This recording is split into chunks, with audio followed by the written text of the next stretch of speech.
are back.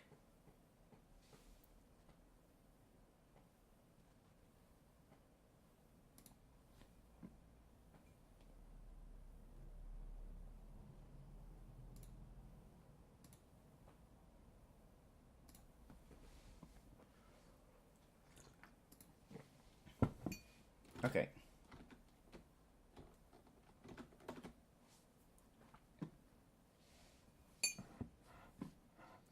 So, like what I said a moment ago.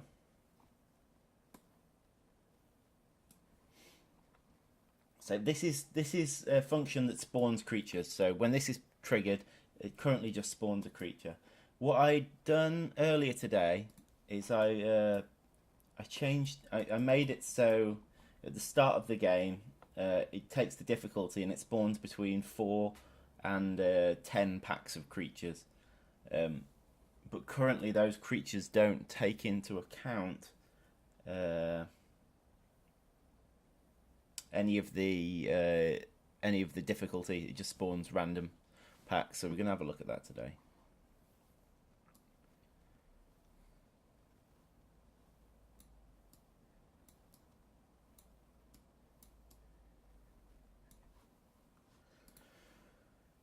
So the dunes level. Just going to go into C++, and before I do anything else, I'm going to update this. I've got a function here called make decision, and what it does is it takes in an array of floats, which are weightings, and it just picks a random number, and if it falls between one of the values in the array, it returns that as the decision. So it's just a way of it making weighted decisions. And what I think I'm gonna do is I'm gonna add to it. So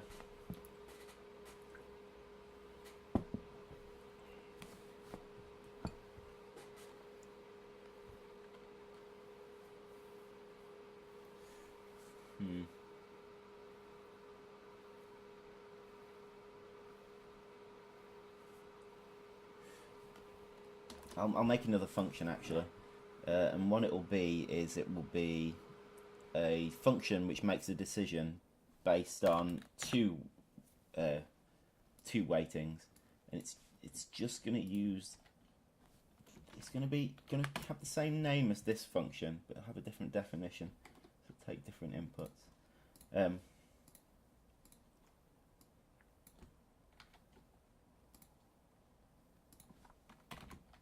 I actually moved quite a few.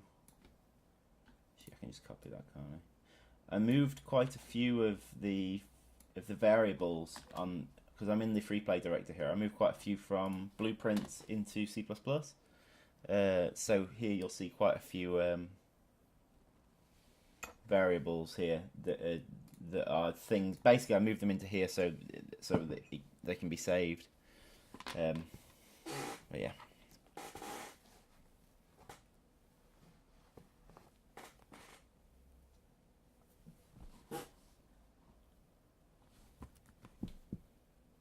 Have some music on in the meantime.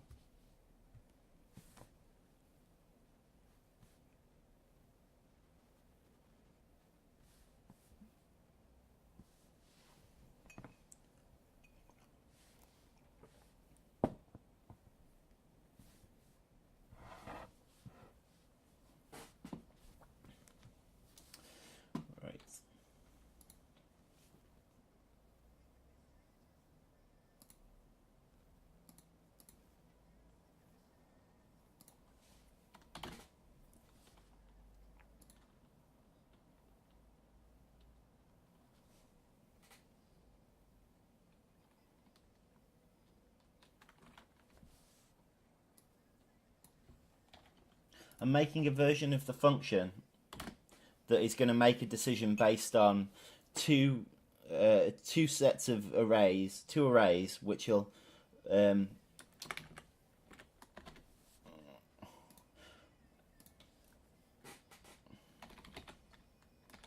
and a float which is going to say how far between the two. It's just going to make a decision linearly based on the two arrays. It sounds a bit confusing. It's not too bad. It's just It's just literally making a weighted decision.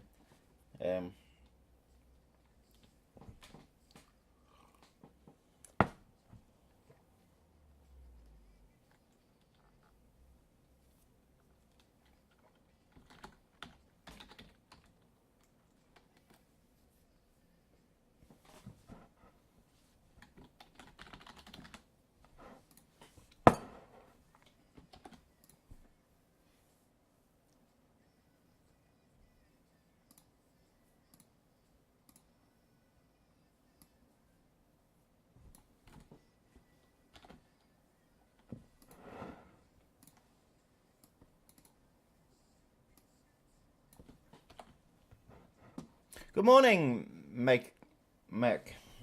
It's not morning here. It's 2:44. Okay, so I'm basically going to create a new float, a new set of weightings based on this value. Weightings. Call it final weightings.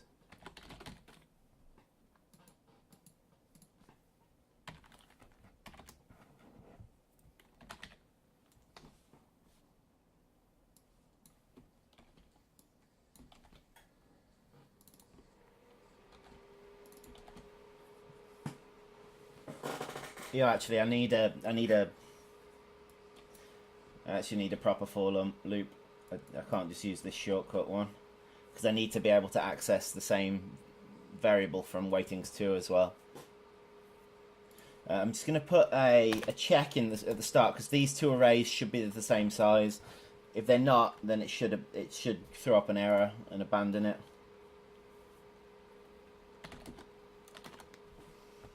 So just a quick error check at the beginning.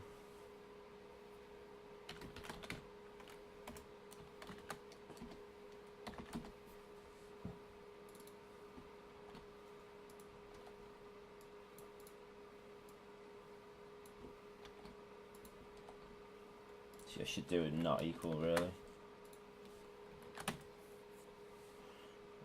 Just needed to throw an error code. Well, not an error code, an error message.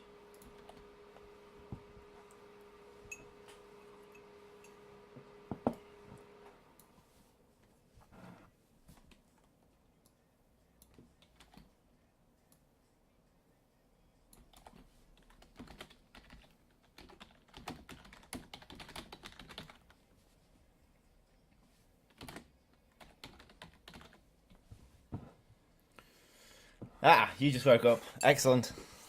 Welcome to the stream.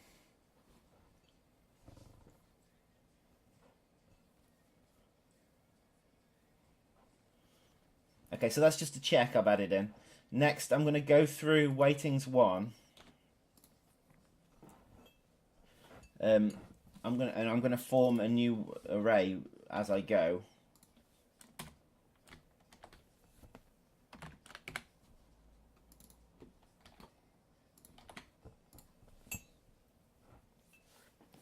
And I need to get a value between the weightings 1 value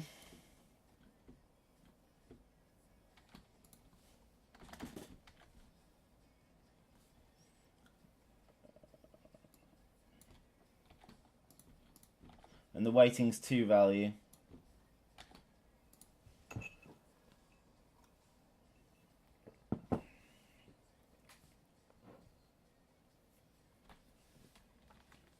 So what I really want is the weightings 2 value,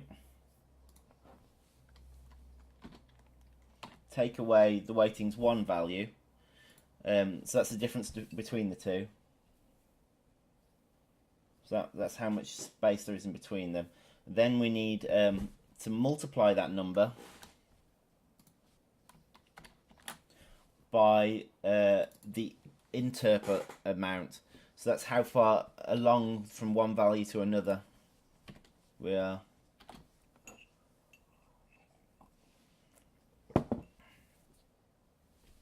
Oh, yesterday I did the 1-1 mission on Insane. Oh, very good. I actually haven't done that myself. At some point, I'm gonna have to find time to actually complete my own game on Insane mode.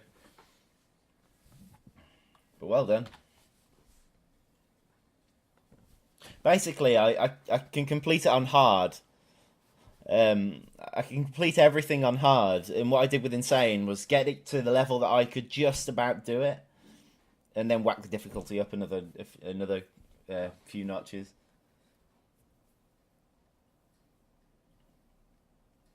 Okay, so that should be fine, right? I think that's right. So basically, it's just cycling through all of them, getting the difference between the two. Oh no, but then it needs its starting position. Yeah, it needs its starting position, because all we've got there is the difference between the two. But then it needs plus the minimum. So basically, what I've got is let's say weightings 2 was 10 and weightings 1 was 5. I've got 10 minus 5 is 5, so there's 5 in between them. Multiplied by the interpol amount. Let's say the difficulty's on 50%, so that comes out as 2.5. When really I want a value between 5 and 10, so I add on the initial value again, which is weightings 1, which is 5, so it actually comes out as 7.5. There we are. Okay, so that should create this array called That should create this array called final weightings.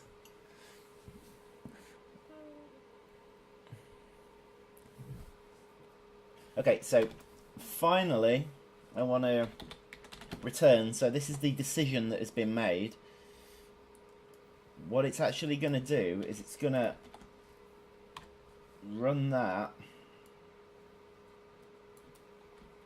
with final weightings.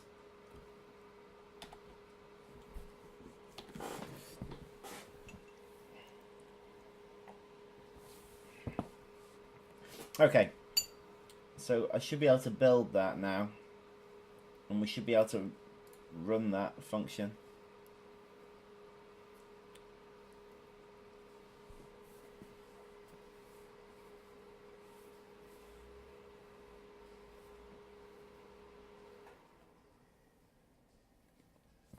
It failed.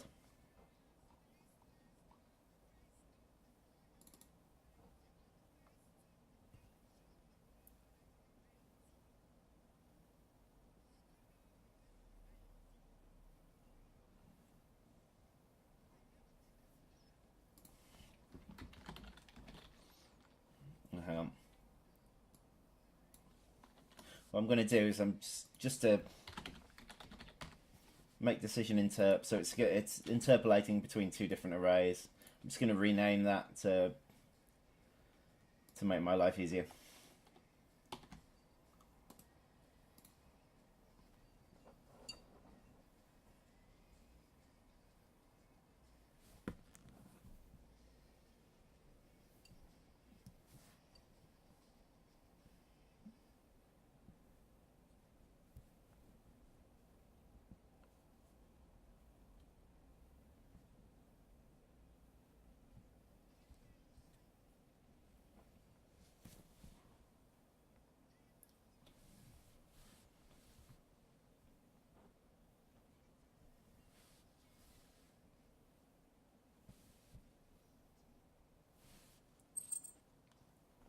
Okay.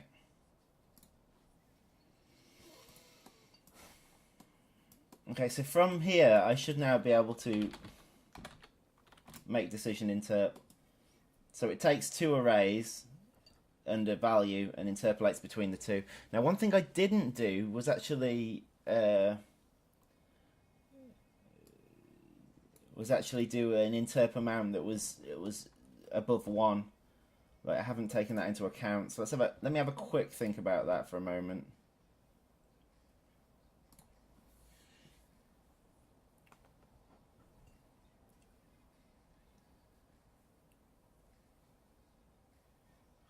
If the interpolament's above 1,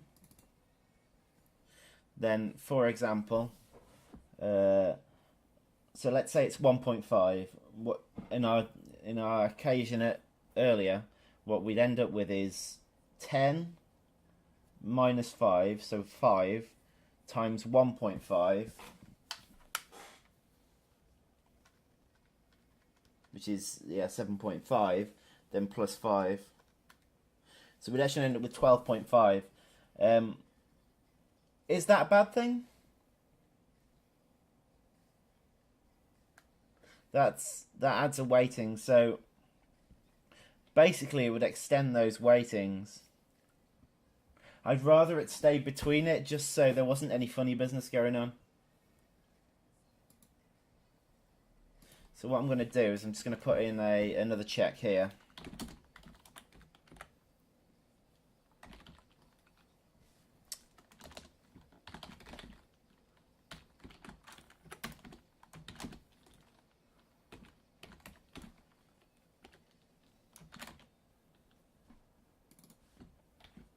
Just going to cap it at 1.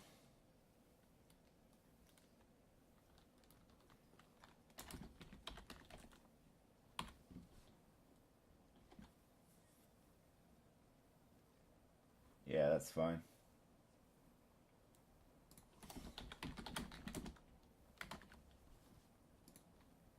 Shouldn't go below 0 either.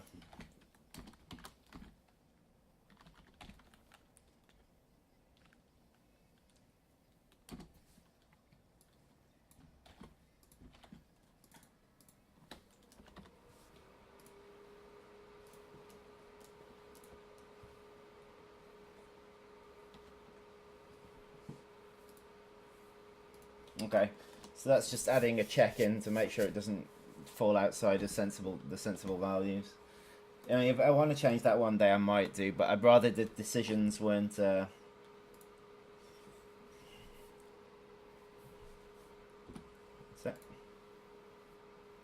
hey John, will you make more missions as 3.13? Yeah, that's that is the plan. At some point, the extended campaign, you might have to wait a little while, because at the moment I'm focusing on free play mode at the minute, and we want to do a lot of the work for the rest of the campaign in one go, rather than just rather than release one then have a few months break. What we'd rather do is have a larger break now, and then be able to give you to them more rapid fire. So yeah, there will be. We will get there, but just don't expect it in the next few months. The free play mode's being worked on. I've also I want to do the arena, which is like a mode where you'll be able to just select 2 armies and watch them fight, and it'll give you an idea for what combinations work well against what. So yeah, there's a couple of things coming up before the next campaign missions. But yes, free play mode at the moment.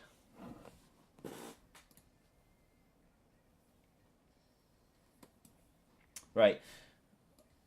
So here's our decision.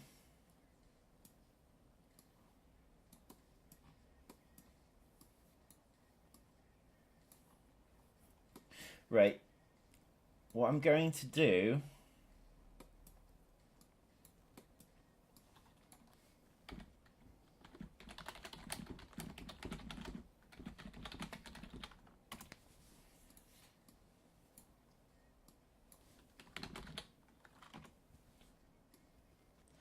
I'm just going to do this one here.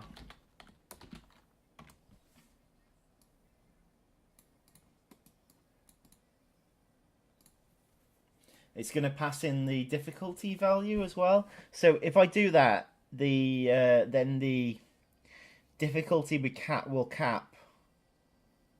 The very highest value will cap 100% difficulty. In truth, I'd rather it capped at 200%. So what I'm going to do is I'm just going to divide the difficulty value by 2. So whatever the game's current difficulty is, it's going to divide it by 2. So at 200% difficulty,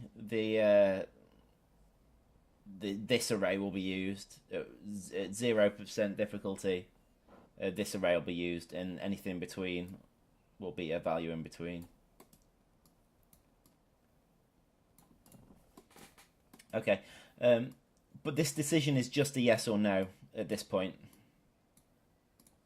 Very simple decision, so just two values. So the first one is going to be no, second one will be yes. So I came up with a rough figure in my head of what I want this to be. So I think at the start of the game, creatures should spawn on average once every not creatures, but the swarm packs should spawn on average about once every 3 to 5 minutes, maybe 5 minutes.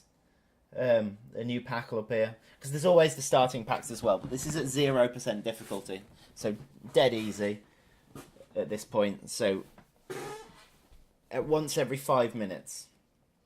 So think happens once every 5 seconds.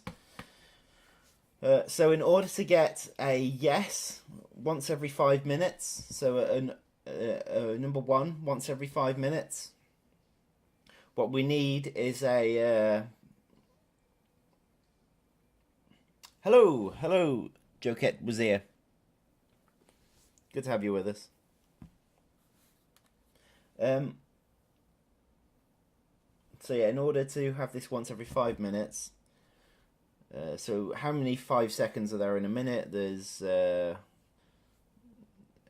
12. So there's 12 every minute. So over 5 minutes, we've got actually 60. So there's going to be 60 times it makes a decision. And I want one of those to be a yes. So 1 in 60.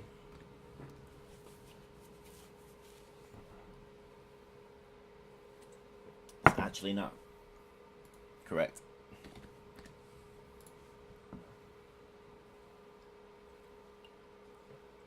So 1 in 60 times that happens, that will come up with a yes. On average, it's a dice roll. It's a weighted dice roll, but it's a dice roll nevertheless. Okay, so now we're talking about 200% difficulty. So, AFK, you gotta set me SFX for my game. Take a follow game dev. Thanks very much. I'll check your channel out later.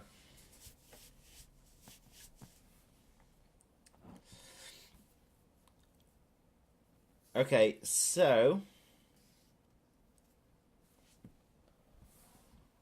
on the second array, we're looking at so when the game's at its most difficult, I've got, we don't want it to happen too frequently, because we don't want it to be just getting too ridiculous.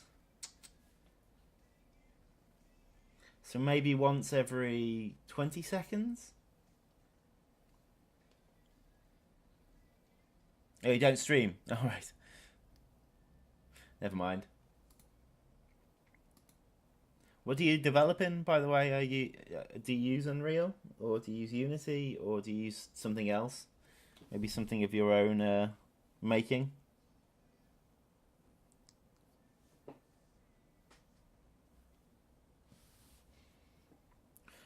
So yeah, once every 20 seconds. So there's every 4 times it happens, I want it to succeed.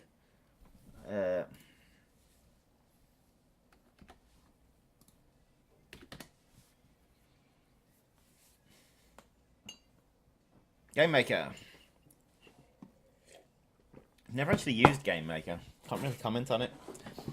Hello, Ghost Mooner. Good to have you with us.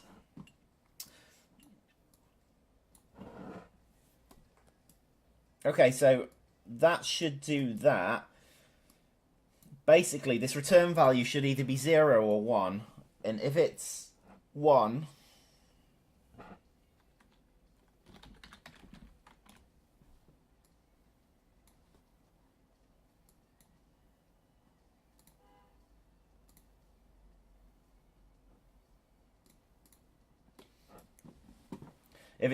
we spawn a creature.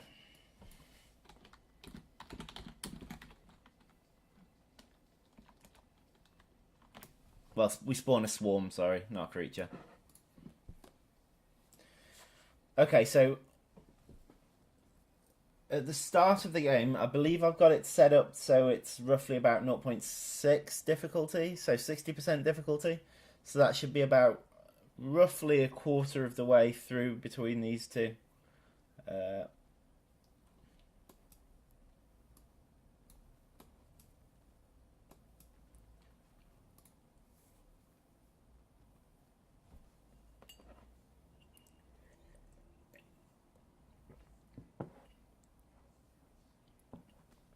Metal Slug. It's a 2D game, so I don't need something that complicated to make it. Considered Unity. Yeah, makes sense.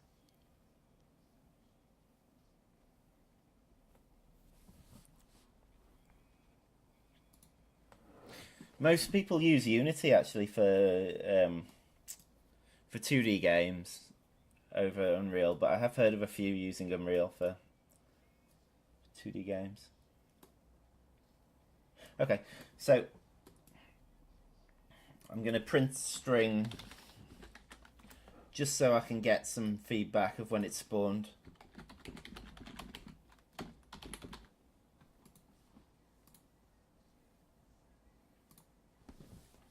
Oh, that's another thing that I was going to put on, was avoidance. Oh.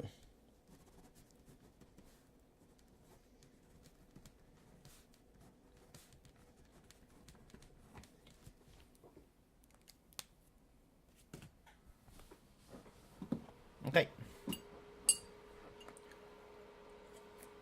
Today we are working on creatures and the difficulty rating based on the spawning of the creatures. But a fair few other things to do with creatures as well.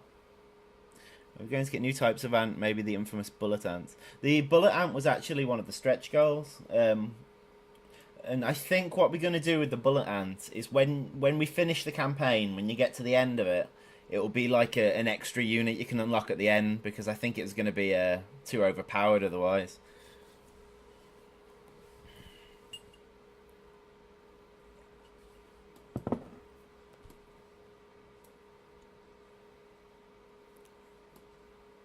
Because they're massive, bullet ants, compared to the current ants that we've got.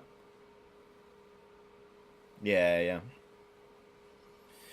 Right, okay, so that's spawning the creature packs. Now, inside this spawn swarm, this actually does the spawning, but at the moment, all it does is right, it spawns a random creature pack, which I think is fine. I don't think we need to prescribe what pack is spawning, or give a weighting on different packs. I think any pack should be able to spawn. I just think that once a decision has been made, there should be some thought based on what decision was made. So that's okay. You can pick a random pack. This is spawn points. You can get a random spawn point. I do not mind that.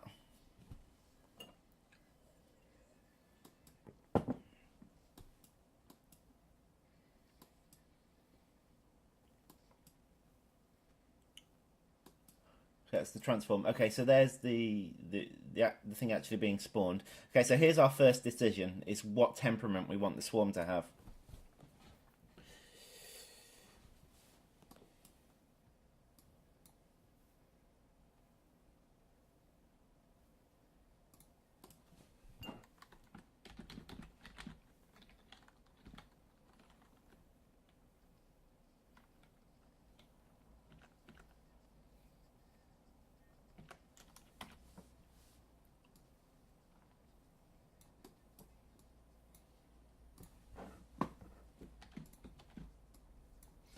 Okay, so decide what.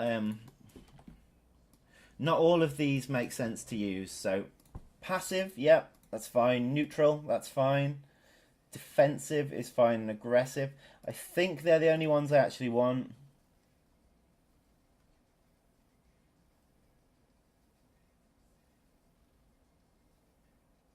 Yeah, so they're the 4 different states that the swarm can be in.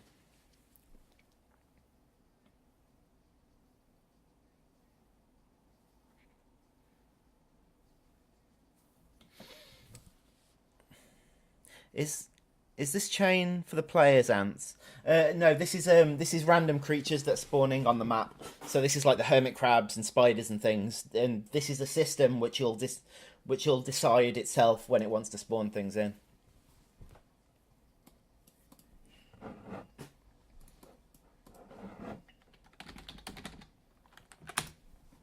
So again, it's going to be an interpolated decision. Switch.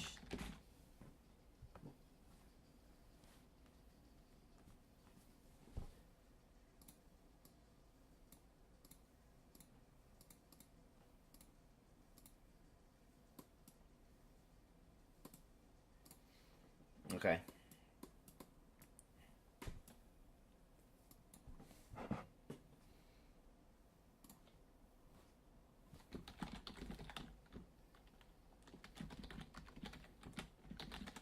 So I'm essentially setting a chosen temperament. Oh, actually, I don't need to do that, do I?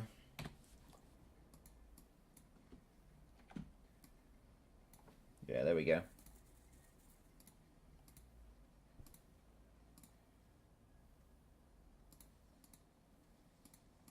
What these mean, by the way, it's based on what decision the swarm point makes. So a swarm point is the point at which the creatures hang around. So they kind of loiter around it.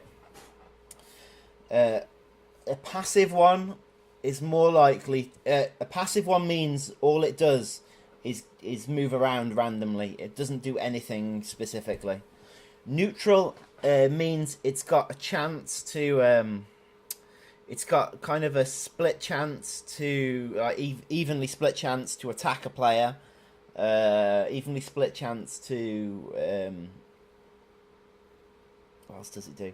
Attacks a player, guards food, so there it goes to the nearest food source and just hangs around that. Path randomly, or path to the nearest enemy, I think is another option. So it does a look around it and sees where there's enemies and goes towards them. So they're kind of the decisions that it can make. And these different temperaments change the weighting on those decisions, so it makes it more likely to attack the player and that sort of thing. If it decides to attack the player, it actually just does it. It goes straight for the queen. I think it's quite a low chance that it'll do that, but it basically yeah, you'll get some creatures charging into your nest. This is all going to need balancing.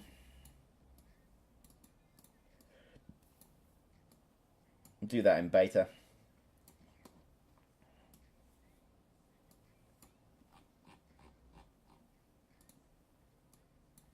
No, not return. Reroute.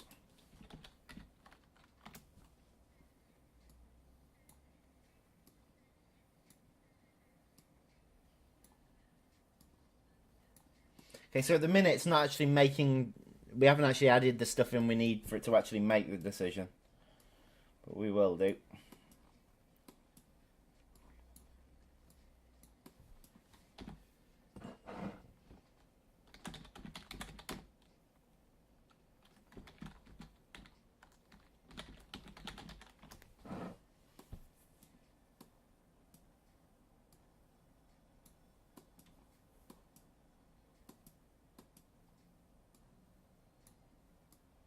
There's actually some of the settings I'll need to bring into this soon.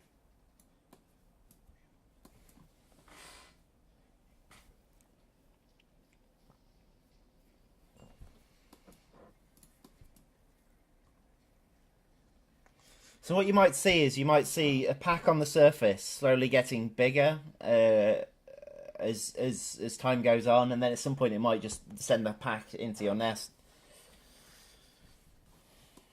There's an option as well to turn that off. So nest invasions was an option. I'm gonna have to come to that in a moment and implement it.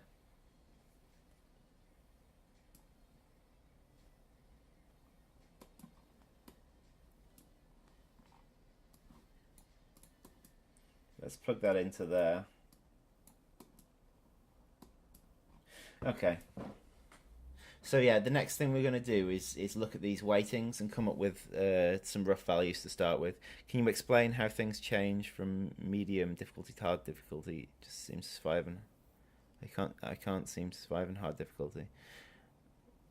The way the game currently there's actually quite a few things that change. Depends what mission you're talking about. So attack sizes change. The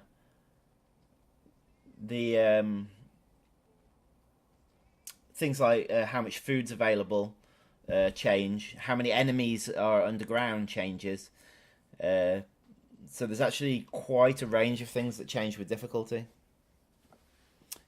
Do you get the music working? Right, I'm gonna be back in a moment. I'm just gonna. Ooh. Yeah, it's because I haven't given any weightings yet. So yeah, I'm just gonna get a coffee. Burp.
Okay, I am back.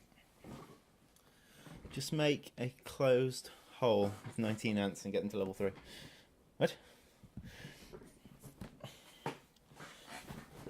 Ah, wait, no queen ant coding? What's going on? Spider's dragging me away.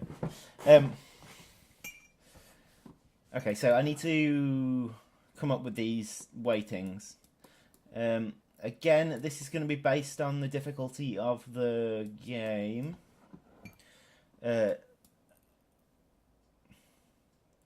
believe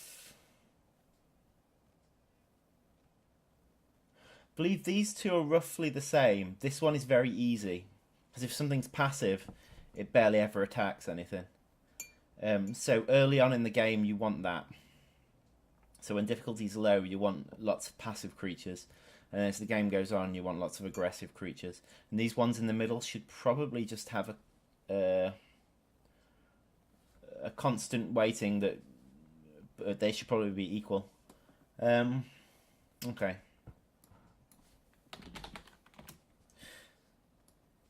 Okay, so 0 is passive.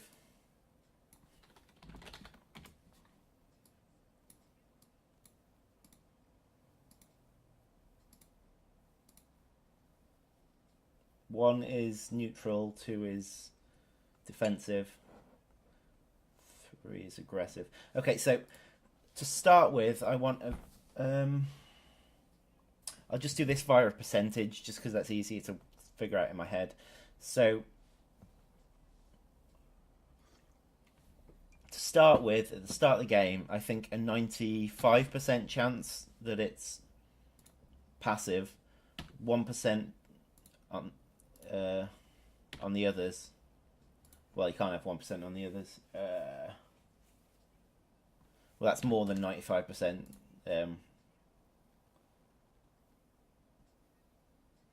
Maybe I should up these to 2. Yeah, because that's oh, not 21. So that's very low chance of being aggressive at low difficulty. Very high chance of being passive. Now, at the end of the game, when difficulty reaches, if difficulty reaches 200%, it can't always reach 200%. But if it reaches 200%, marry the Ant Queen. That seems a bit strange.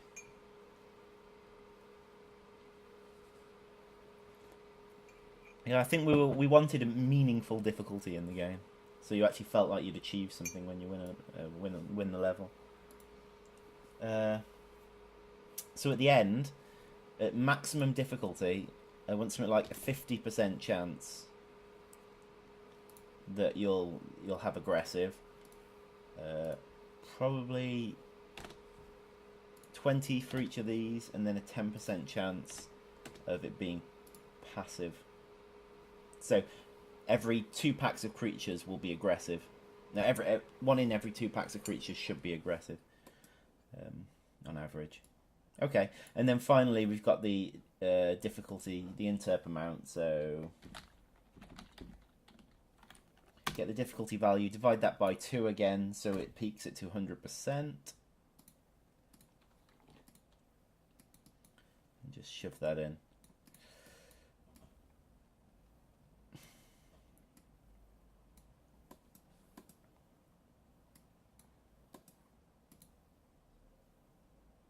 Okay, so therefore we've now got a decision on creatures' temperament, what they're going to do.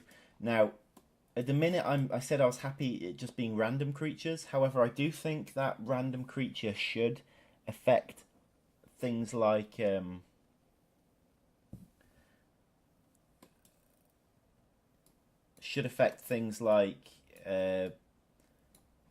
hang on, my music stopped. I need more music.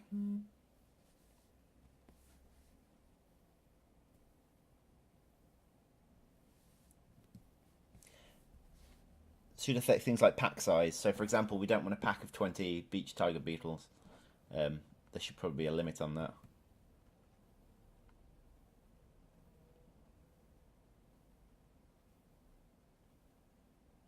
Of the overdramatic music. Yeah. It's part of our original plan.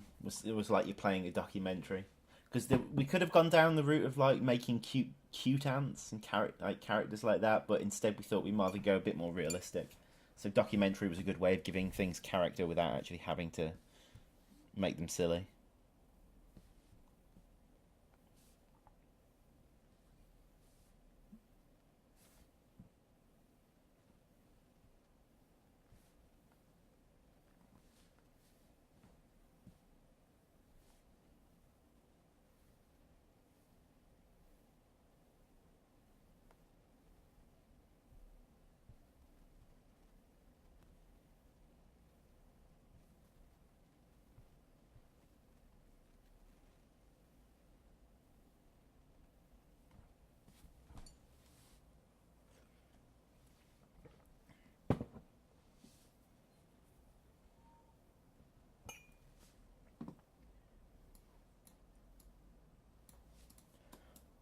Okay, so basically, I need to have a switch on this really. So I'm gonna get what's in the creature array, the chosen creature. So that's the creature that's going to be spawned. And based on what it's chosen, I'm gonna set some other stats. So like swarm size, that sort of thing.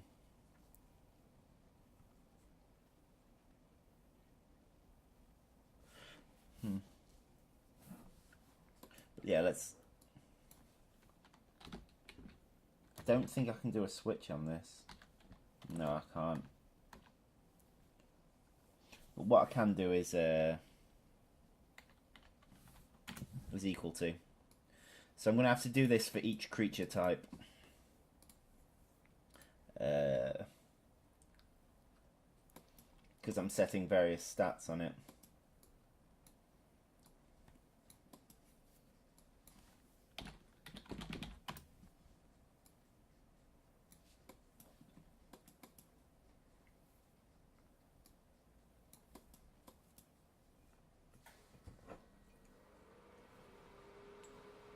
So let's start with Beach Tiger Beetle.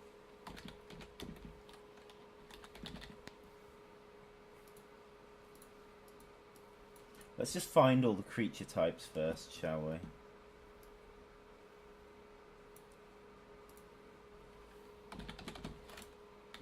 Okay, so Beach Tiger Beetle small. So it's the small version of them.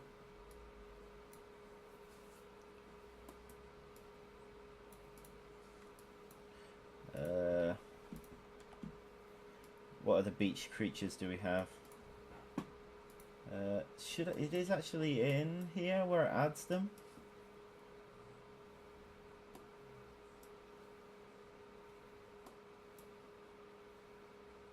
Large beach wolf spider, medium beach wolf spider, small beach wolf spider, beach wolf spiderling.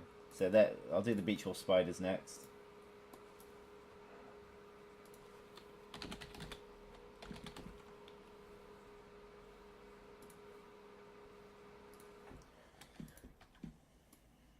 So I'm going to separate these slightly. So there's 4 of them, isn't there? 4 spiders.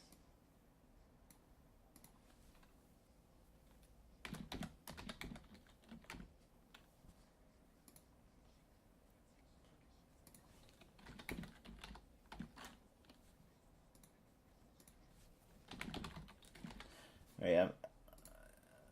At certain points, I'm going to need to not read chat for a bit just to get some stuff done. So you're going to have to give me a moment whilst I get through all of this, and then I'll be back to reading chat again.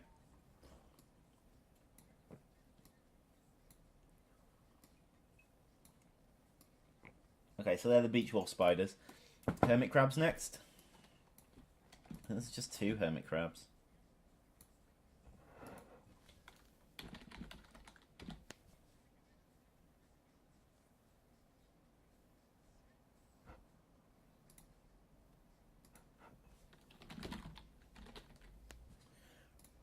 Let me just have a quick look, make sure I know which ones are spawning. Medium hermit crab, small collision. Yeah, that's it. Small hermit crab. Yeah, the reason that I've got these small collision versions is because they enter the nest, so the collision had to be shrunk. So they made small collision version. Um, four spiders. Aha. So people watch YouTube more for videos, so easy to get people from YouTube. Yeah.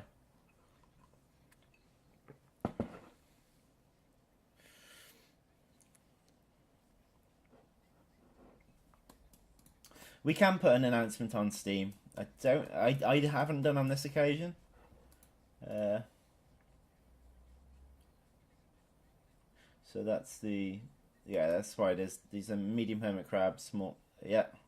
Okay. So next after hermit crabs is, I think that's all the beach creatures now. Now we need devil's coach horse.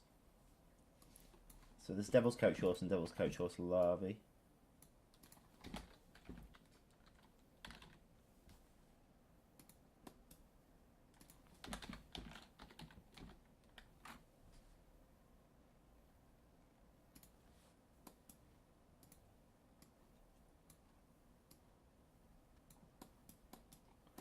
Is that all of them? So 2, 3, 4, 5, 6, 7, 8, 9, 10. 1, 2, 3, 4, 5, 6, 7, 8, 9, 10. There's 2 more. Ah, woodlouse and woodworm. The most pathetic of creatures.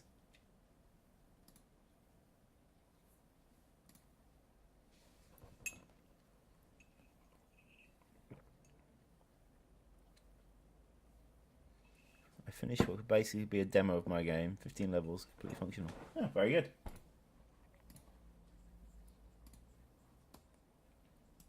So 2 more, woodlouse and woodworm.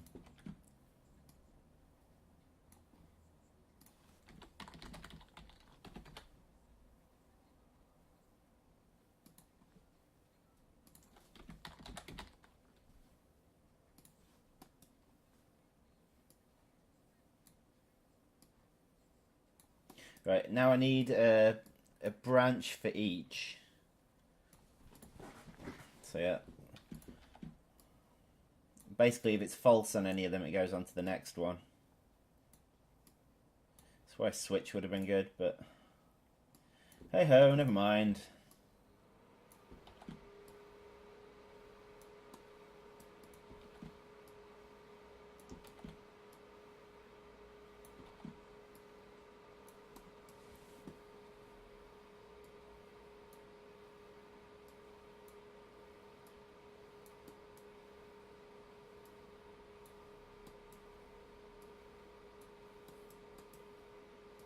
Nearly there. I can actually start setting values.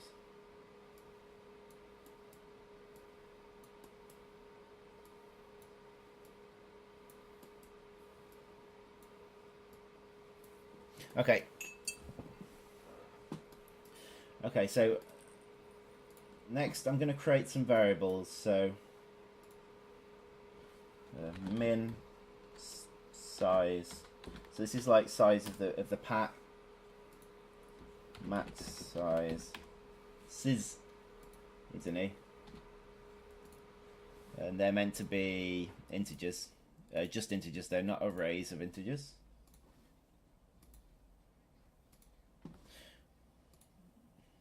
So essentially this is going to be a bracket.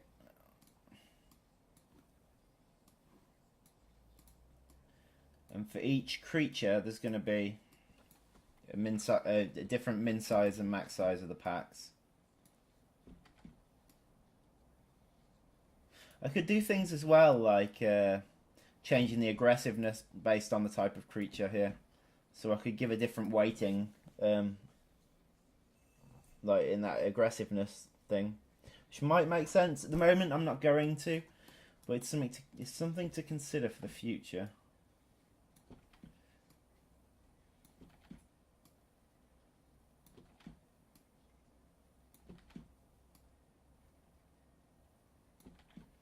Okay, so let's come up with some sensible values for this. So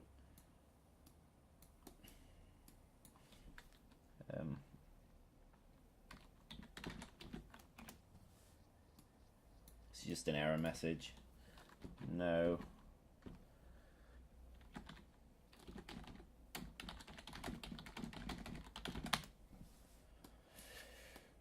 Okay, so first of all, the large beach tiger beetles. Now, I think the max pack size of these should be 2. Or maybe even 1. Maybe they should only spawn in packs of 1.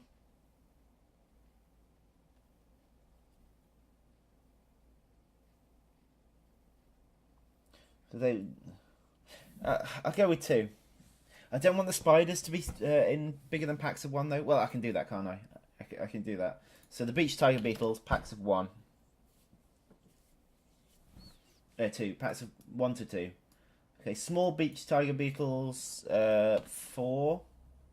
And they can be 1 as well. So the large beach wolf spider, 1. I actually think beach wolf spiders really should be solitary animals anyway. Oh, maybe the medium ones can.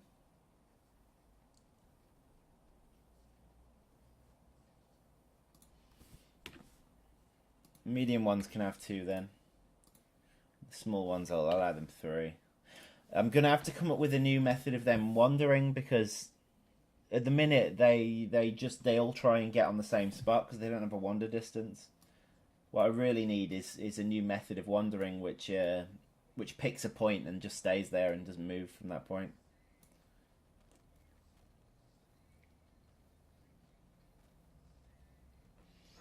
Okay, so what have we got? Beach wolf spiderling. Now these should be coming quite large packs. So minimum 5, max 50.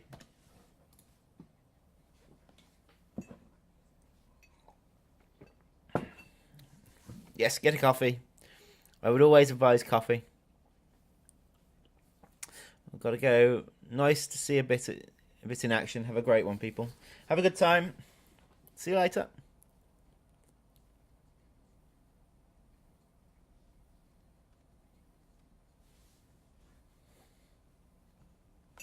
That's quite a cool idea for a game. It's a nice gimmick. The right path. Right.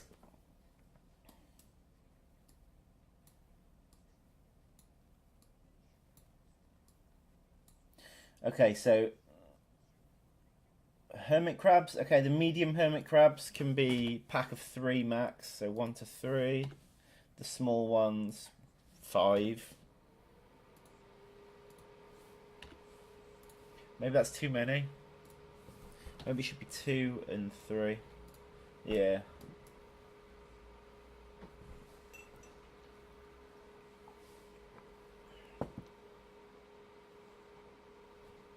Devil's Coach Horse adults, so definitely no bigger than 3, I think, with them.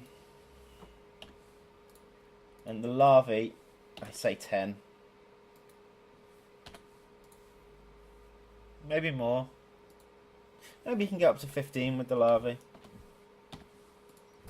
I think these pack sizes, I'll probably make a decision on them as well, so it'll be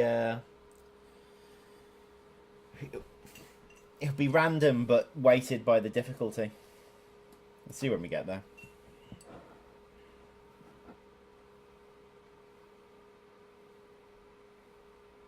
Okay, wood lice, 10.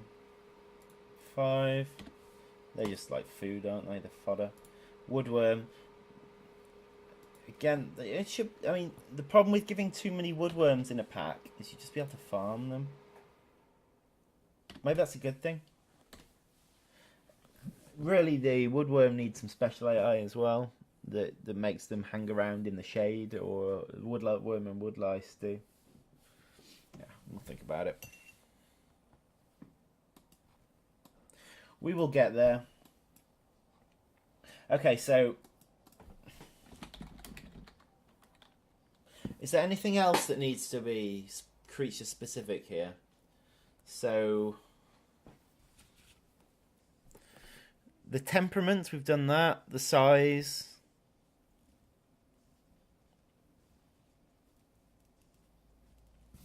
I mean, whether they're nocturnal and diurnal.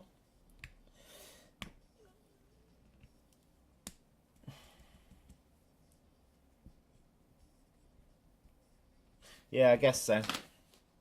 So that'll be a bool.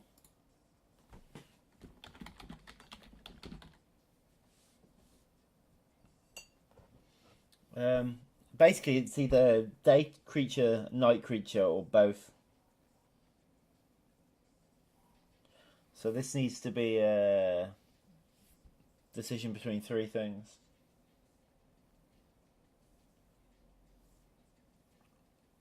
What I can do is have two bulls, actually.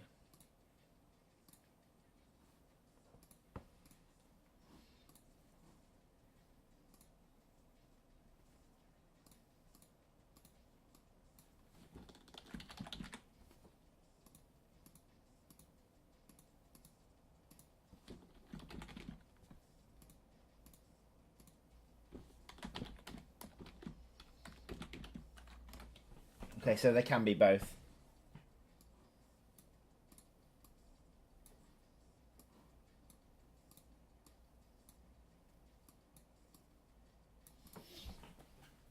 That's a good point, actually. Is this decision needs to take into account the time of day?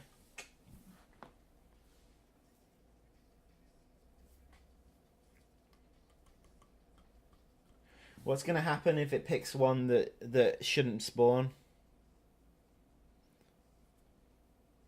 That's a lot of units. Damage amounts.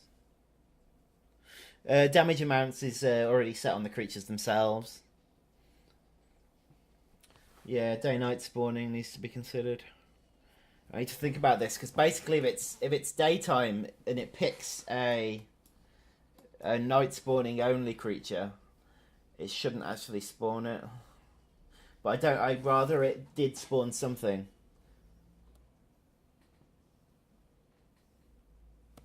Maybe what we need here is two arrays of creatures. Oh. Hard to think about. Only when rap music is playing.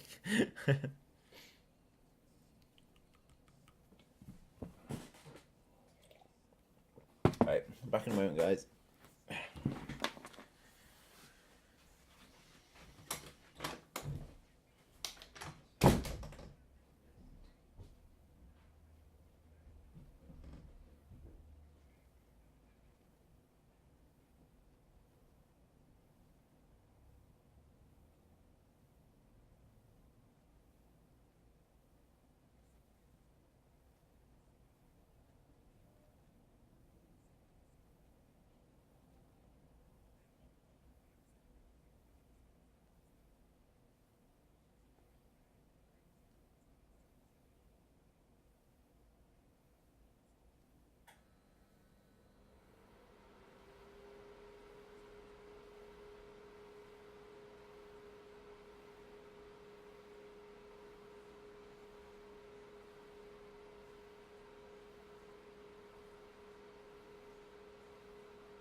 Right. So, whether the creature spawns... Let's keep my headphones out. Whether the creature spawns... Oh no. There's too many spiders. Ah, hello Torbjorn. Good to hit. Tony Bjorn. Good to have you here. Okay, so really what I want it to make a decision out of two buckets of creatures that are day, night, or both. So what I really want to do is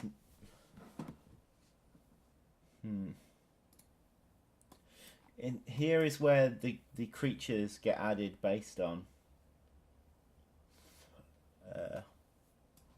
So where's the array of creatures? Where is it? Where is it? Where is it? Spawnable creatures.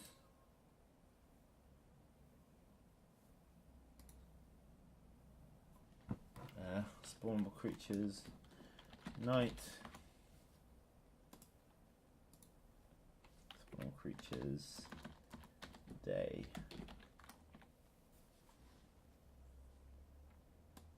Okay, so based on whether it's got... I'll just put them into their own buckets here. Okay, so what have we got? What have we got?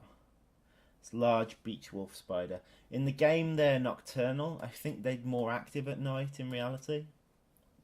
So maybe they should be nocturnal.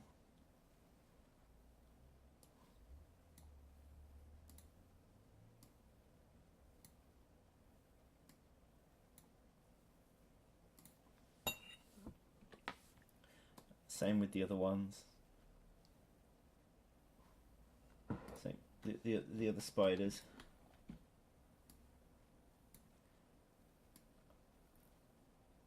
I actually think the hermit crabs should be both.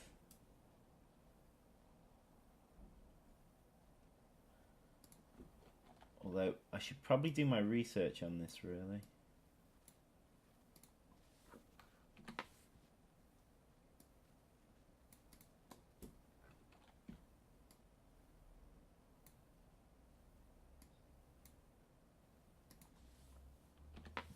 Okay, so there's the beach wolf spiders.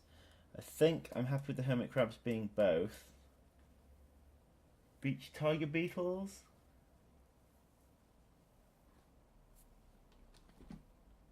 Guess I can do some research.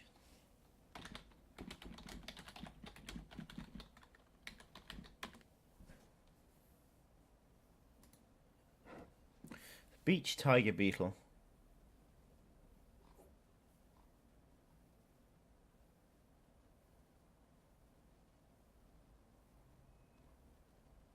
They spend the day foraging.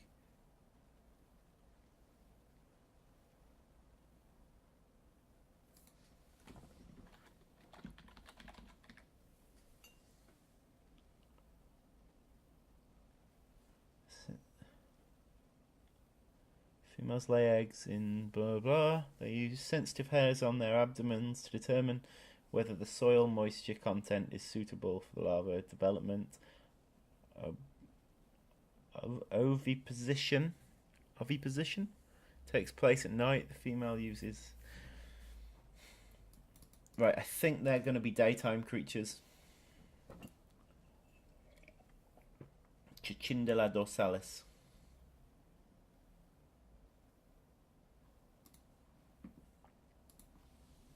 Oh, the autosaves. Yes, we were caught by an autosave. Okay. Okay, so... Oh, damn it. Don't do that. Day creatures. So, beach tiger beetle is going to be a day creature. As they are in the campaign.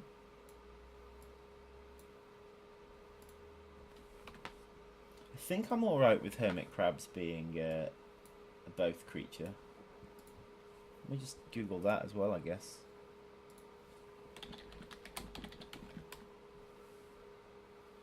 Hermit crab. Night. Most hermit crabs are nocturnal. Okay, fair enough.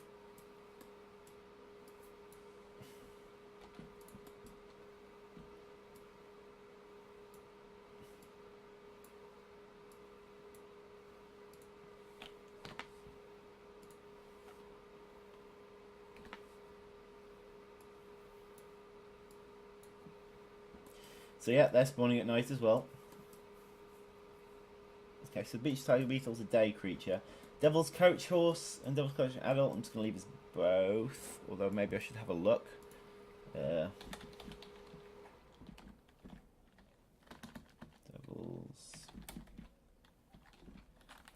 Devil's coach horse beetle.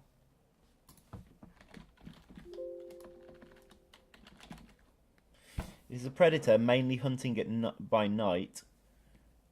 Feeding on a range of invertebrates, including worms, slugs. Nice.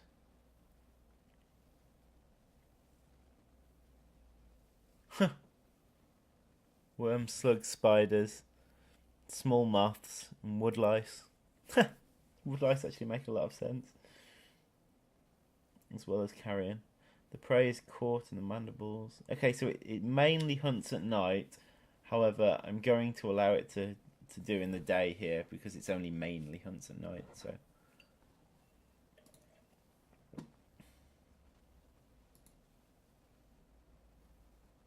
yeah, quite terrifying creatures, really.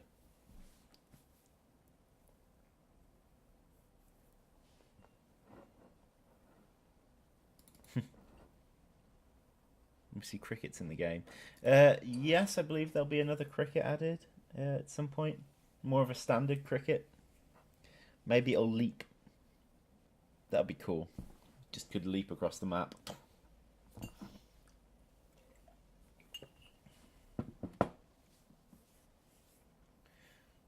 John, do you know Ants Canada? Yeah, I know of them.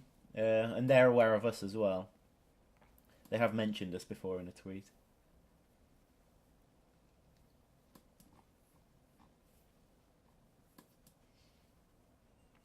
I do like watching Mikey Bustross's videos. I like his parodies as well because he does singing in that.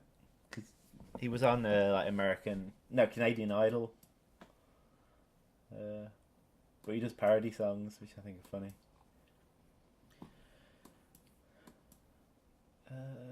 What am I doing? I'm deciding on these things. Okay, I'm going to leave the woodlouse and the woodworm there. They're fine as anytime creatures. Okay, so beach tiger beetle's my only day exclusive creature. I've got a series of exclusive night creatures, and then there's a load of anytime creatures. Okay. So first of all, there's a setting actually here, which should be. Yeah, I can get this inside of my swarm setup. So I'm gonna now complicate this a bit.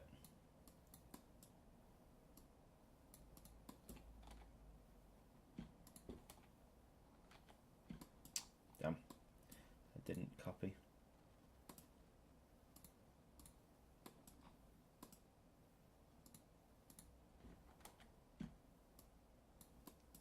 Okay, and the settings I need from this are nocturnal and diurnal.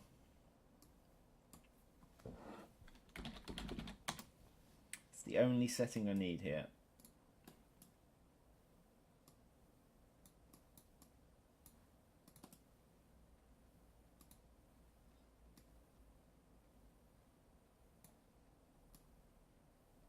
Stack them on top of each other to save space. Okay, so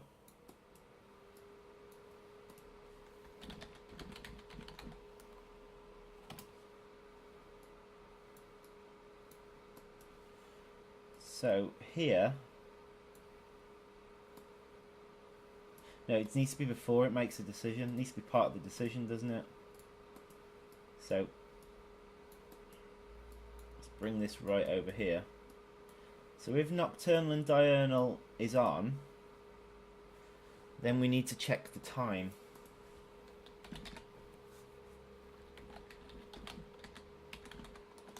Hang on. In here, there's an example of the time. So there, cycle time divided by full cycle time times 24. That gives me the time of day. Now, here's the question. John, what are you doing now in this stream? Right at the moment, what I'm doing is I'm making it so creatures, if you've got nocturnal and diurnal turned on, that only the creatures at that specific time of day will spawn. I'll also still need to make it so there's the point where day becomes night, and at that point the day creatures run off. Um, and then similar the other way around as well. So it's if you've got nocturnal and diurnal turned on.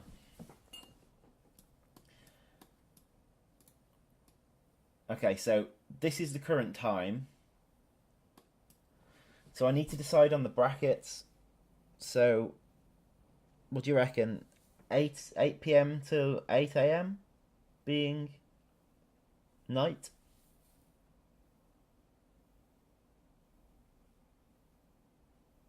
So if I make a free play game set to only daytime, so no nighttime critters will spawn. That's correct if you have nocturnal and diurnal turn on. What you can do is you can make a free play game that is set to be only in the day, but you can turn off nocturnal and diurnal, which means any creature can spawn at any time.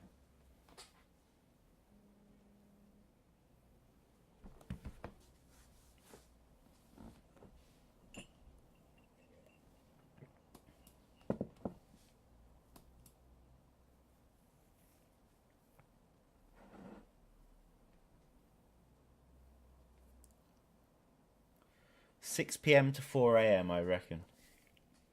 So that gives right, yeah, maybe you're right. Depends what time of year it is as well.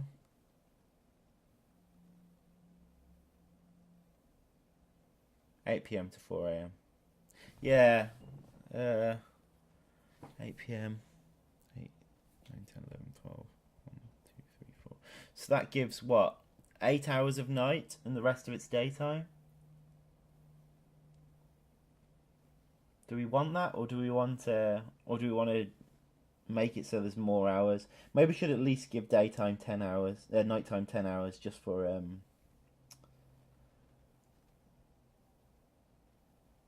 the sake of. So maybe 6 till.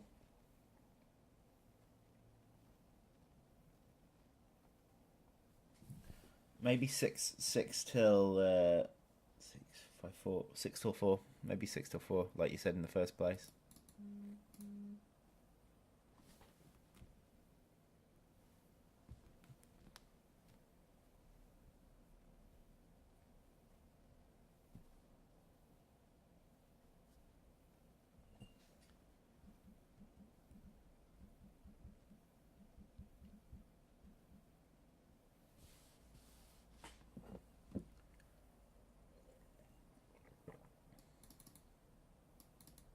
Late into the night.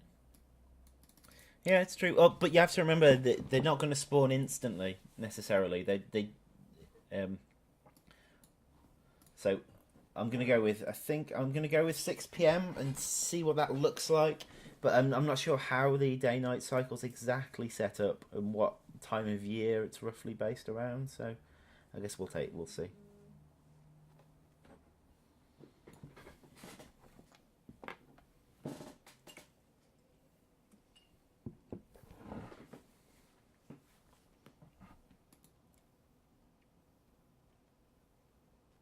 Times 24. Okay, so that's the actual time.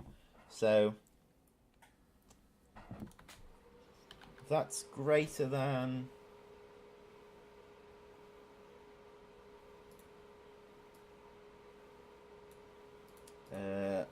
What is it? 6 is what, 12, 13, 14, 15, 16, 17, 18. Yeah, I don't know why I'm doing that. Yeah, so if it's greater than that time or less than that time,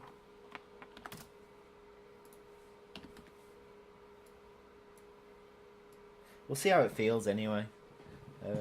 Once all this is in place, we're gonna have to play some games and see what happens.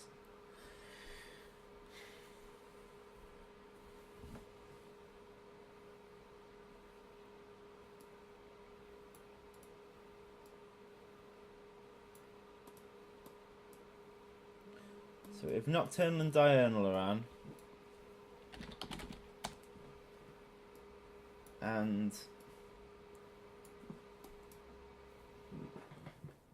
and we're within the night time, then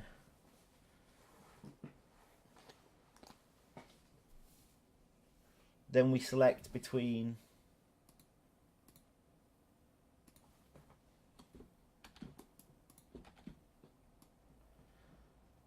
spawnable creatures and spawnable creatures night. What I'll do is I'll append these two.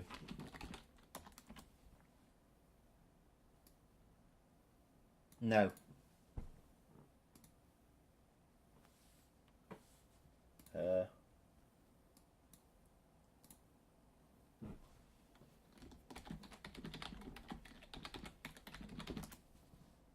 Right, chosen creatures.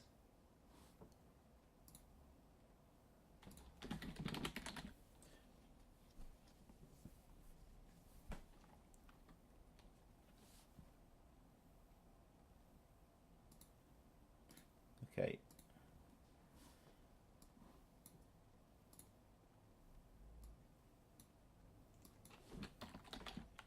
Right, let me just read this just to check.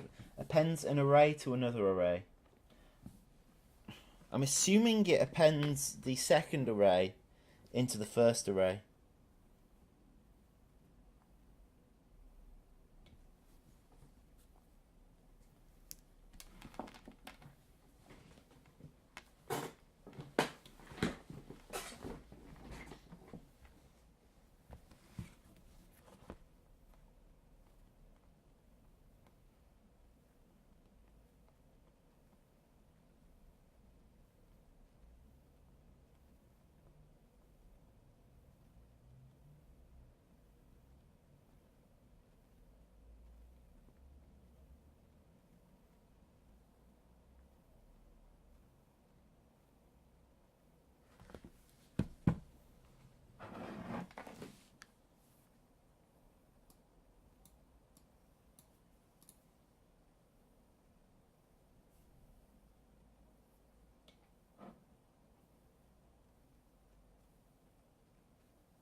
It's a bit funny really, because you don't have to wait for things to compile with blueprints. So in a way, there's a lot things. Certain things are a lot quicker by using them. Certain things make sense to have in this sort of structure. However, if you're doing something like multiple loops and that sort of thing, that can get very messy in this sort of drag and drop way. I'm assuming it appends the second array to the first array.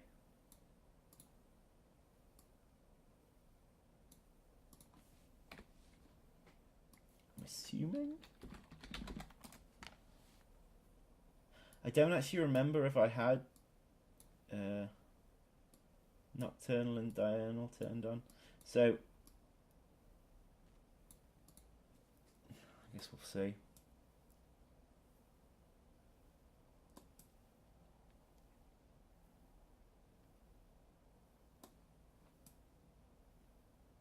Right, at the minute, what I'm going to do, I'm just going to get it to print a string of the size of this array.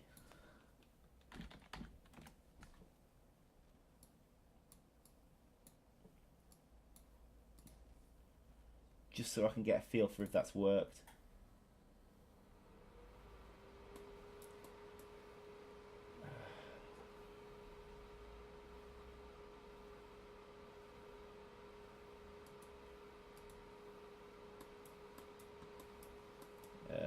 I'm just going to do the other one as well.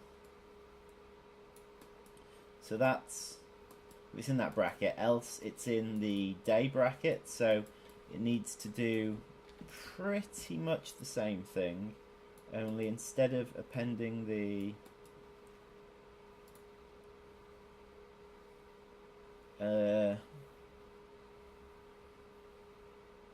chosen creatures.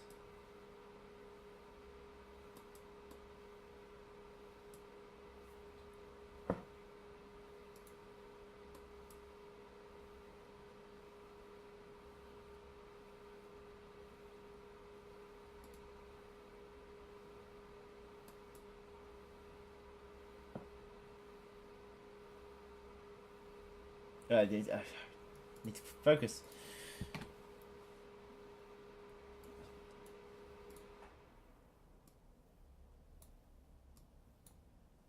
Okay, so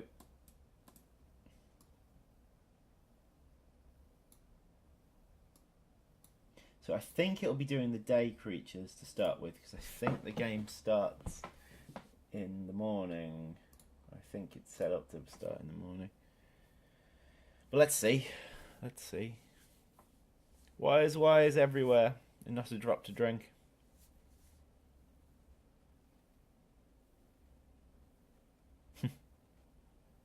John, do you know about the Japanese tiger beetle? They're beautiful. Let's have a quick look. Well, once this is run.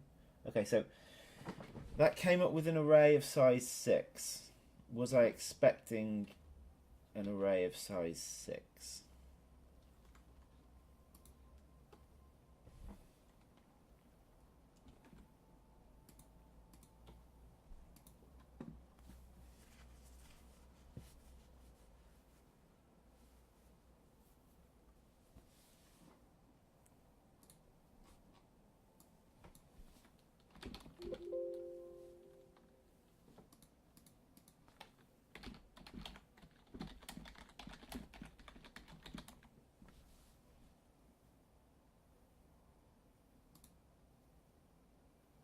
Oh yeah. They are very pretty, aren't they? Japanese tiger beetles. Such vibrant colours. This doesn't look like it's doing anything to me.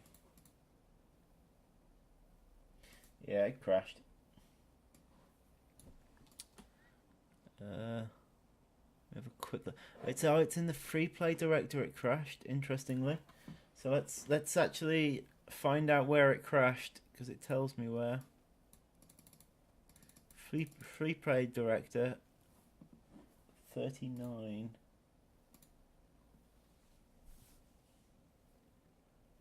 Final waitings.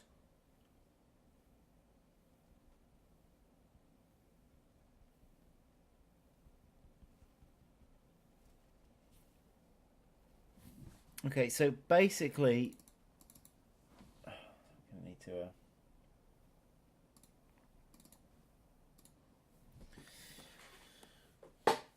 Basically, I'm going to need to look at the.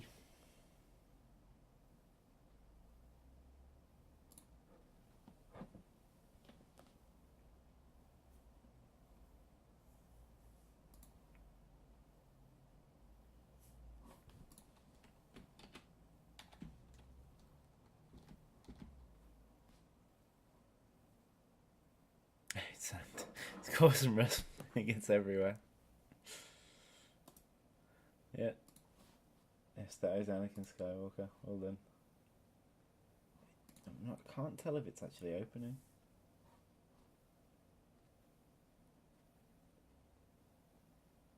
Doesn't look like it.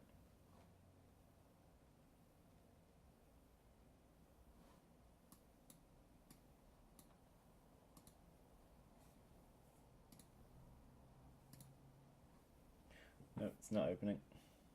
That'll be because of the thing I mentioned a minute ago.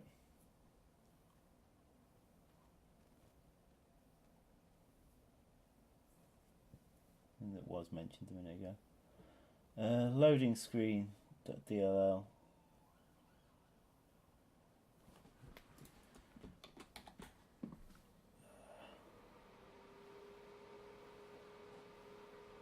Right, let me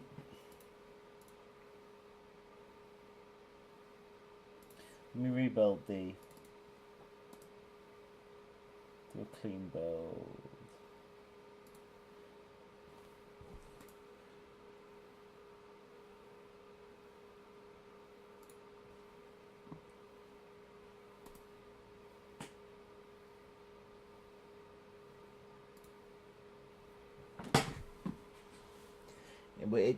It looks to me like there was one of the arrays wasn't right, or maybe I've accidentally left one with nothing being input.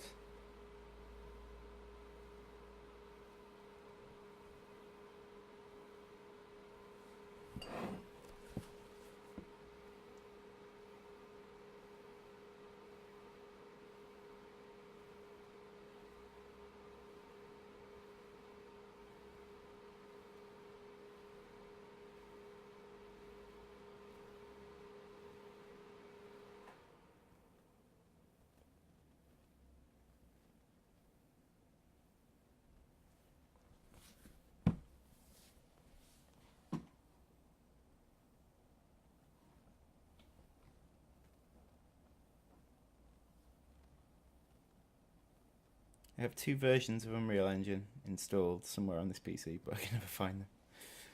I just use the Epic launcher, so that does it. It keeps them all up to date as well.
Right. Just waiting for it to build. I'll be ending the stream fairly soon, guys. We're getting close to being 2 hours, so probably in 10-15 minutes. Hopefully before then I can figure out what this issue is and we can actually run the game. Hopefully seeing some creatures spawning of only daytime types. Funny, it was running fine and it seemed to crash when I tried to stop it running. Although that might actually just be the first time it tried to spawn a creature. The first time it did its 5-second tick. I'm good. Definitely. I'll actually. This could actually be difficult because I'm away next Thursday. I will be working on the game, but I won't be here. So so it might actually be 2 weeks till I stream again. I'll try and do a bonus stream on Saturday. Maybe do a couple of hours in the morning. But I don't like to promise the Saturday streams because things can come up on Saturday. So possibly Saturday. If not, though, it's probably going to be 2 weeks.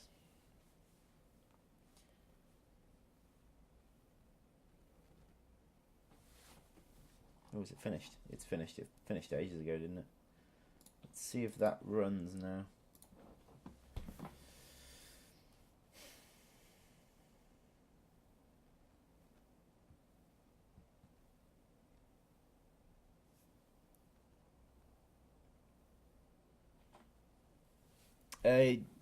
This month, I'm expecting Freeplay mode to come out.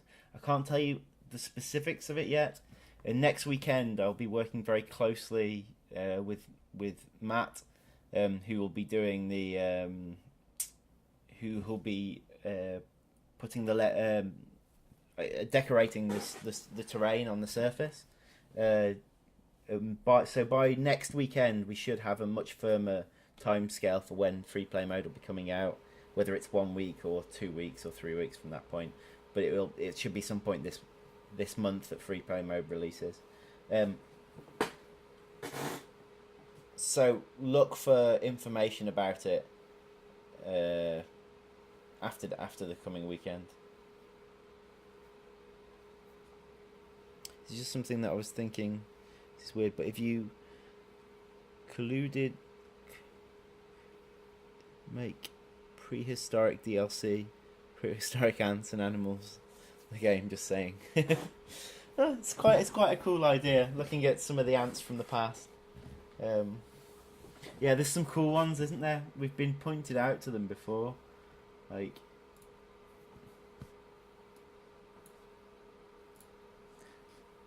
But yeah, you're right. There's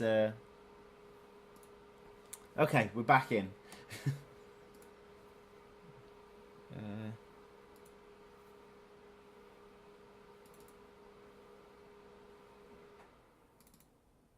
Okay, so I'm gonna look at points where that function was used.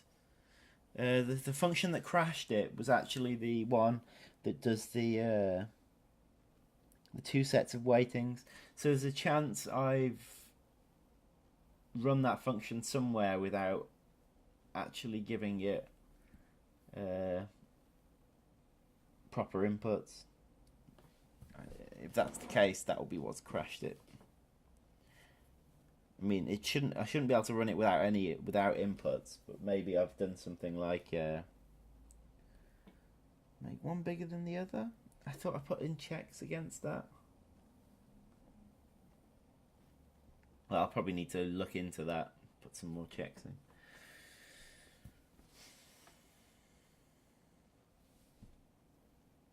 The unicorn ant is something in mind. The unicorn ant.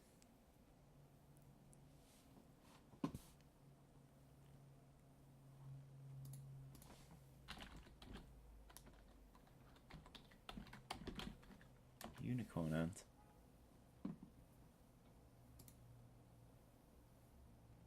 Huh. They look mad.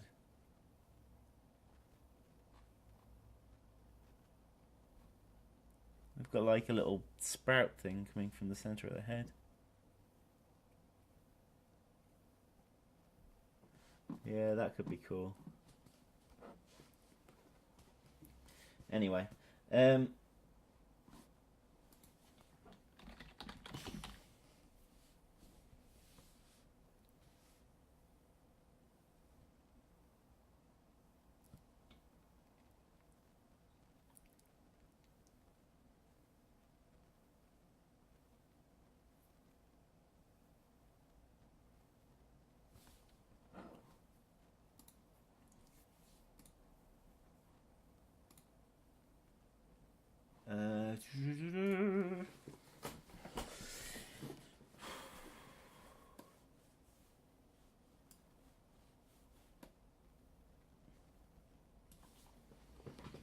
okay, so where is that? Where are these decision things run?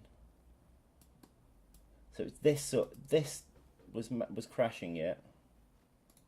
So there's two places that it runs.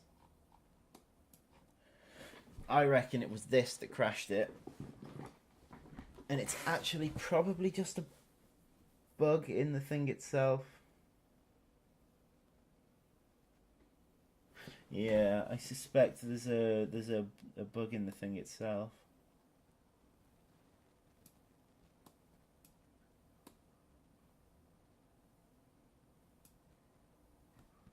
So I'm just gonna have a quick look at the code at that point to see if there's any.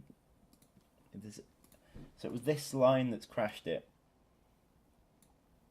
So final weightings index equals.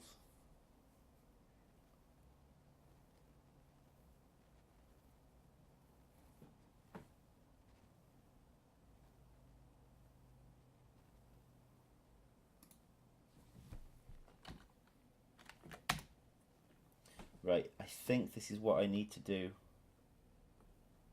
instead.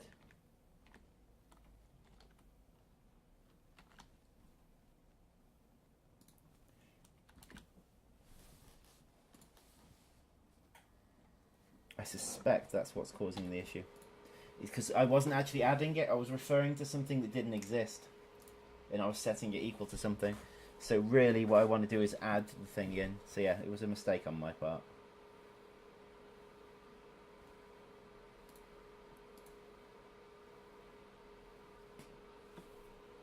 Let's see if that's fixed it.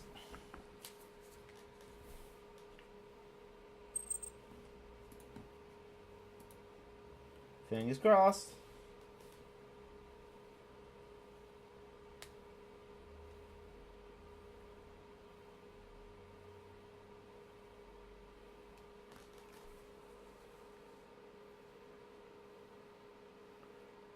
Last time it crashed, probably 5 seconds in. 3, 4, 5.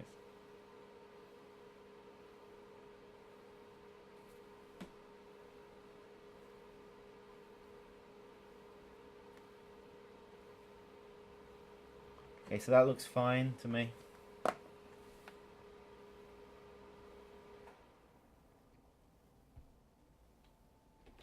Didn't crash that time, which is great, of course.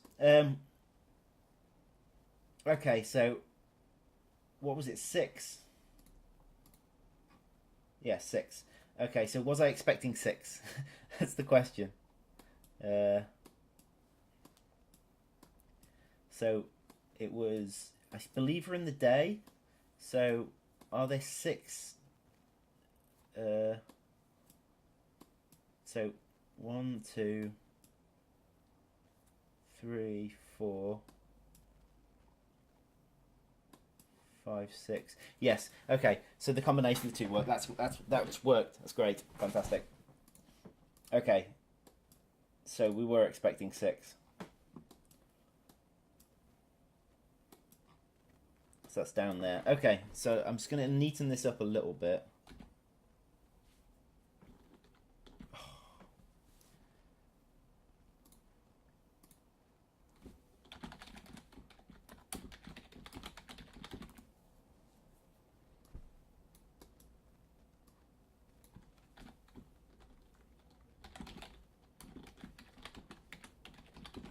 Okay, so once it's done that, what's this? This is the time. So I'm going to bring that up here just to keep it out of the way.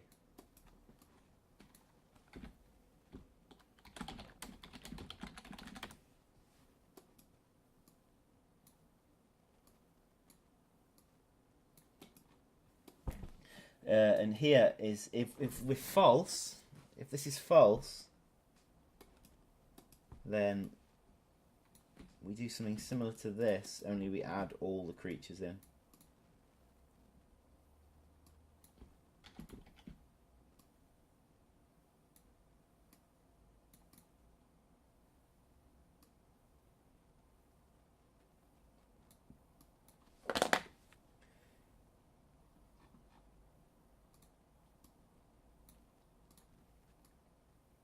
Okay, so if day and night cycles are turned off, we're going to include all the creatures.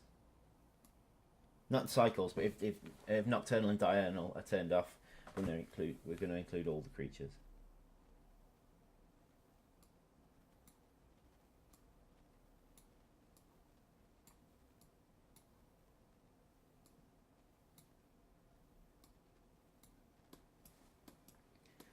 Okay.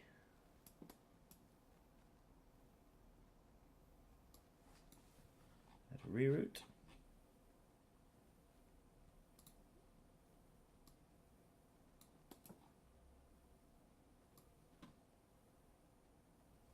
No.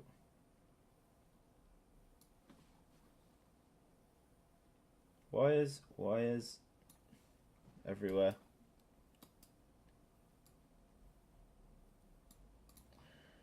Okay, so then it, instead of using spawnable creatures, it uses chosen creatures array.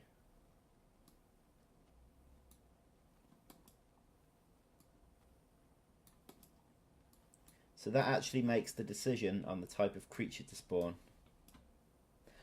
Then it comes down here and makes these decisions. I'm gonna add these in soon.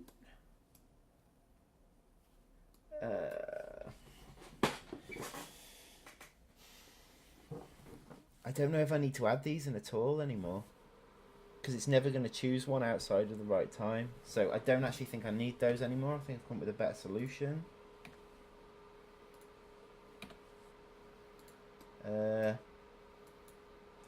So therefore,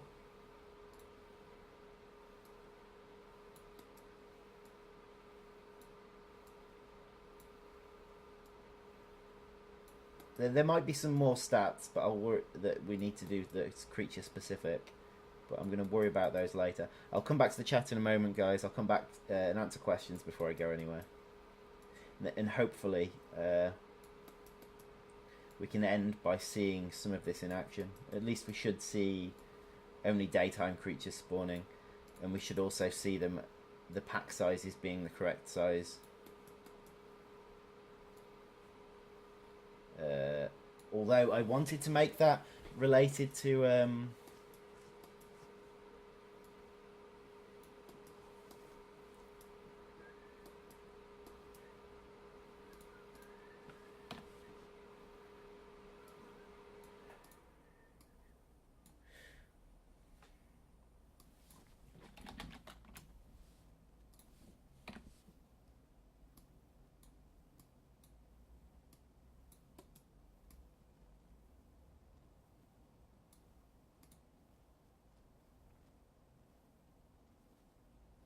Swarm creature class reference.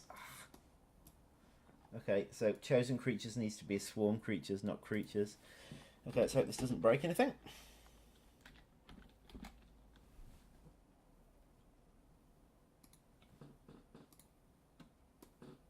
Looks like we're okay. Looks like we've got away with it.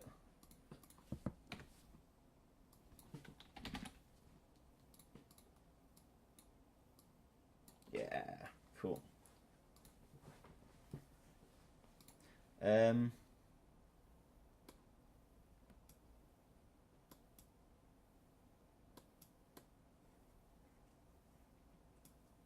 Right, this never kill swarm thing is actually something you can tick on creatures that makes it so if the last creature in the pack's killed, the pack actually dies. I think we probably actually want the pack to die if you kill the last creature in the pack.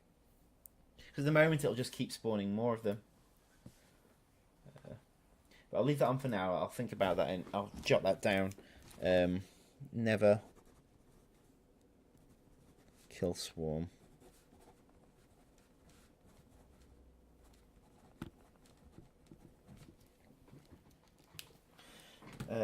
Okay, so swarm max size. Okay, so for now, what I'm gonna do is just get a random number on the max size, but I think it didn't need minimum sizes. Of course it didn't. Oh no, but it needs to choose a... Yeah, I did need minimum sizes. So it's a random integer in range between max and min. So at the moment that's random. I'm going to make it so that depends on difficulty as well. F respawn rate.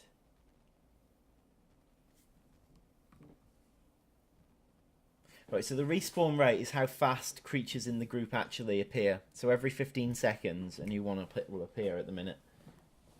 Spawn radius. Okay, that's fine. It's all fine.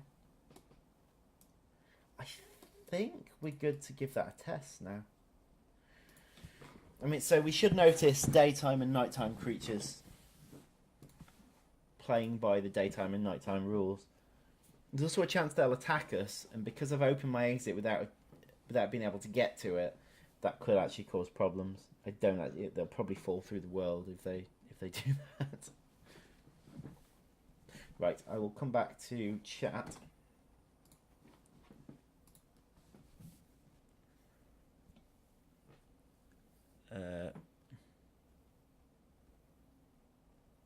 Joe's a hard worker. We're all proud of him. Keep it up. Thank you. And his PC explodes. Yeah, maybe. No, I want to play one of those missions on insane mode. 1-2 for me now. Try it on Queen of the Hill. The first wave is like 20 ants. The first wave. Good God. That's another game mode I do want to make as well. Is like a holdout one that just has infinite waves. Like Holdout, but one that's got a surface as well. I think that's another thing that we could add in just to give people something to challenge each other on, like how many waves can they get through. This doesn't look good. This looks like a crash. So, well, maybe it's an infinite loop. Who knows?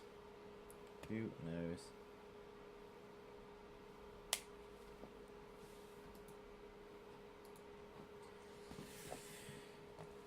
If it is a crash, I'm going to have to call it there. Well, I'm going to stop now anyway, but I'd like to... I was going to run it for you guys beforehand.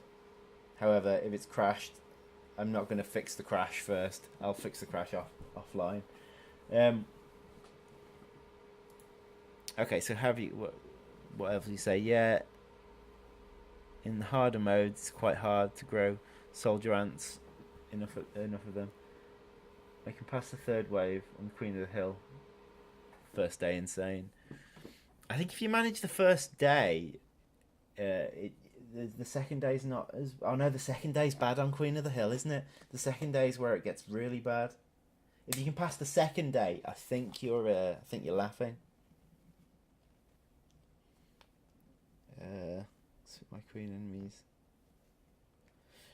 Yeah, good to have you with us, Ghost Mooner.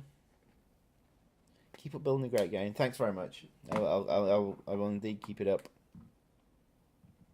Okay, this doesn't look like it's doing anything to me. It doesn't even look like it's crashed properly. Can't even crash properly. Come on, game. Okay, so unfortunately I'm not going to be able to show you that.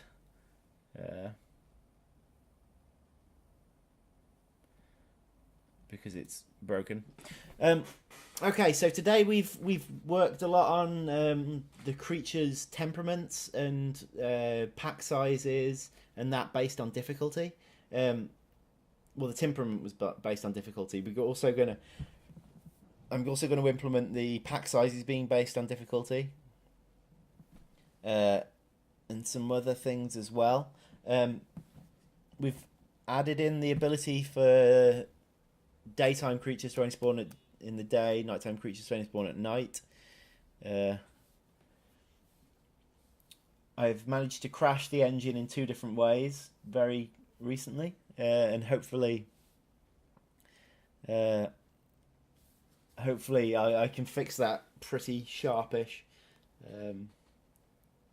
But yeah, I'm going to be introducing those other things that I've said about creatures over the next few days. So hopefully by the time we stream next, which might be Saturday, if it's not Saturday, look out, not next Thursday, but the Thursday after. Hopefully by that point we should have these packs of creatures spawning correctly. I then need to make them despawn, so daytime creatures to run back into their caves and things at night, and same with nighttime creatures, and then also I've got a few things down here. I'm going to also want to go through the AI of the swarm points themselves, and perhaps update that, improve it a bit. But yeah, thanks for joining, and either Saturday or 2 weeks away for the next stream. It's actually looks like it's about to actually run something. My guess is it's in some sort of nearly infinite loop that it's managed to actually get out of. Anyway. I'll let you know how that goes. Thanks very much for joining, and I'll see you next time.